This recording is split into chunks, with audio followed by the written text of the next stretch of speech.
ওই লম্পট এজিদের পক্ষে কথা বলতে চায়, যারে দেখলে ইহুদির মতো লাগে।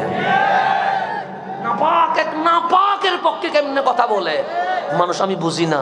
আরে কিতাব খুলে দেখেন না এজিদের ব্যাপারে বিদায়া ওয়ান নিহায়াতে কি আছে, কিতাব খুলে দেখেন না ইমাম তাবরানী তারিখের মধ্যে কি লিখেছে, কিতাব খুলে দেখেন না জালালউদ্দিন সুয়ুতি কি লিখেছে।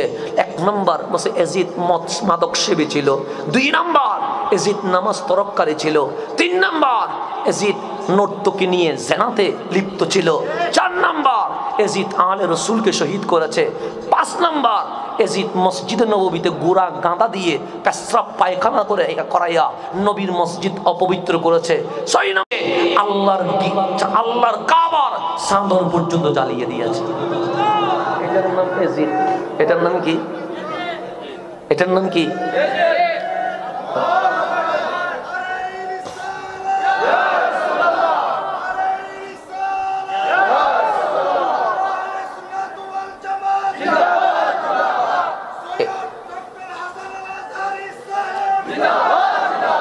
এটার নাম কি? এজিদ।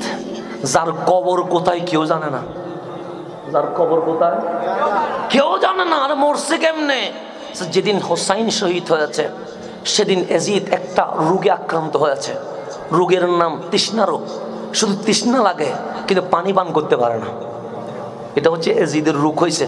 ডাক্তার দেখায়, কোনো ডাক্তারই কি করে না, পারে না। সেটা কোনো মেডিসিন নেই, শুধু তৃষ্ণা লাগে কিন্তু পানি ভিতরে ঢুকে ওই ফুরাত নদীর পানি যে বন্ধ করে দিয়েছে, রহমান শাস্তি শুরু করে দিয়েছে। যেদিন হোসাইন শহীদ হয়েছে সেদিন থেকে এজিদের মুখে আর পানি যায় না, অসুস্থ হয়ে গেছে।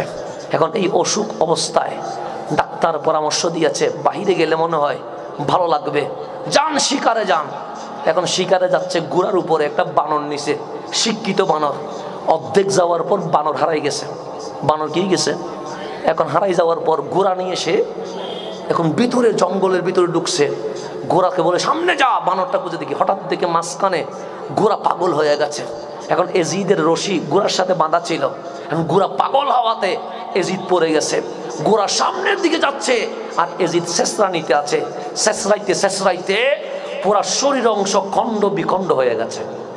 এইভাবে করে আল্লাহ ওরে মারছে। তার নাম এজিদ। তার নাম কি? তার ব্যাপারে সুনাম গায় নবীর মসজিদের মিম্বারে। এরকম আছে না নাই? এই মিম্বার এটা অন্য কারণ, এটা আমার দয়াল নবীর মিম্বার। এই মিম্বারে এজিদের পক্ষে নয়, এই মিম্বার হুসাইনের পক্ষে কথা বলতে হবে। এই মিম্বারে কি এজিদের পক্ষে কথা বলতে পারবে? এটা কার পক্ষে কথা বলবে? হুসাইনের পক্ষে কথা বলবে।